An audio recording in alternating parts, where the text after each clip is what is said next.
Hey YouTube, welcome to this monthly pickup video for May 2013. And I don't have too much to share with you guys, but I did find myself getting a couple surprises throughout the month of May. And I definitely want to give my impressions on some of these new releases that I've managed to play. I'll kick things off by sharing with you guys the console titles that I picked up this month. Now this first game is an older title for the Xbox 360. It's The Last Remnant, which is an RPG put out by Square Enix. Came out around 2008 or 2009, and I remember being really excited for this game, but I never picked it up. And I totally forgot all about it. And it wasn't until like a year or so ago that I was like, man, I would really like to have this in my collection. But every time I went to GameStop, I never bought the game just because the game never had an original case. It had one of those ugly looking generic GameStop cases. And I wasn't going to spend money on that. So when I saw this at my local GameStop a couple of weeks ago, I was really excited. It was $7 and that's pretty awesome. Apparently this is a really good RPG, really good original RPG that has a really unique battle system, and that sounds pretty interesting to me. I don't know when I'm going to get around to playing this game. It's an RPG, you know how that goes, but once I do play it, I'm hoping that I'll enjoy it. Nowadays it takes a lot for me to go inside of Toys R Us. When my son was younger, we were at Toys R Us every other weekend, but now that he's about to be 13 in like 2 days, which is a mind blower. I can't believe I'm about to have a teenager. He's about to be 13 in a couple days, and there really is no need for us to go to Toys R Us unless there's a really good sale. And Toys R Us had a good sale going on at the end of April, beginning of May. They had Injustice, Gods Among Us on sale for $35, which I thought was a steal. I'm working my way through the story mode right now, and I'm really enjoying it. I'm not quite sure which character I'm good at, but I'm hoping to find my go-to guy so I can possibly hop online with it. I also picked up Grid 2 for the Xbox 360, which is a phenomenal racing game. I'm really pleased with the outcome of this game. I'm loving it. Now, this is the sequel to the original game Grid, which came out a few years ago.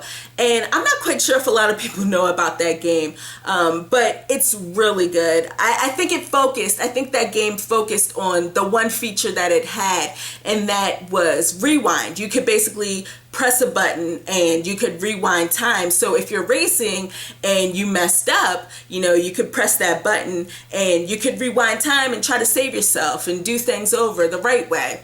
And this game has that in there, but it's not the main staple. I mean, this game has just a lot more improvements over the original. For one, it looks a lot better. This is a late Xbox 360 game that's gorgeous. I mean, some courses that you'll come across have like squirrels running around and newspapers just flying up in the air. The lighting effects are on point. They're really good. It's almost like the sun is blinding you in some spots of these courses. It's just crazy. And the controls are really good. They're tight.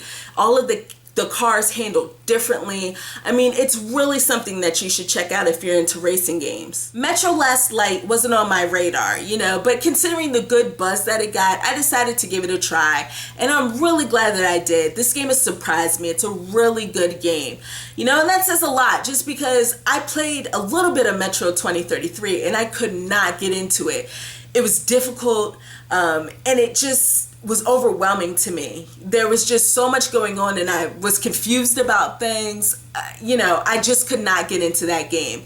But Last Light is a lot more accessible. It's easy to get into, and it catches you like that the moment you pop it into your 360 and start it up. It's really good. It also does a good job of letting you know the events that occurred in the original game, so that's good if you're really worried about that. The one thing I love about Last Light is definitely the atmosphere. The atmosphere is ridiculous. I mean, emotions are conveyed throughout the atmosphere, and I love that about a game. I mean, anytime you can walk into an environment and feel the emotion that's taking place at that time, that's crazy. I think that's magnificent, and that's definitely how I felt when I've been through some of the environments in this game.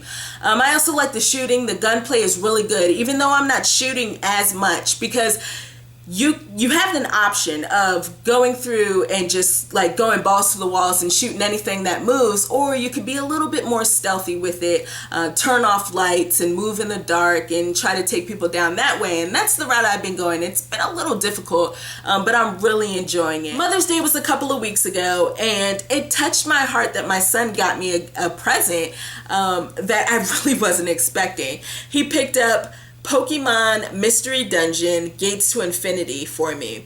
And the reason why I was so surprised, I was just like touched by this gift, was the fact that he was home when I came home one evening, and I found out that the demo for this game was on the eShop. So I downloaded it.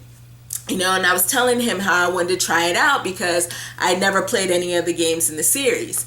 Now, he wasn't around when I played the game for like 5 or 10 minutes, and I was like, ugh, I don't see what the big thing is about this game. I don't see what the big deal is. What's the appeal? Like, I just couldn't get it.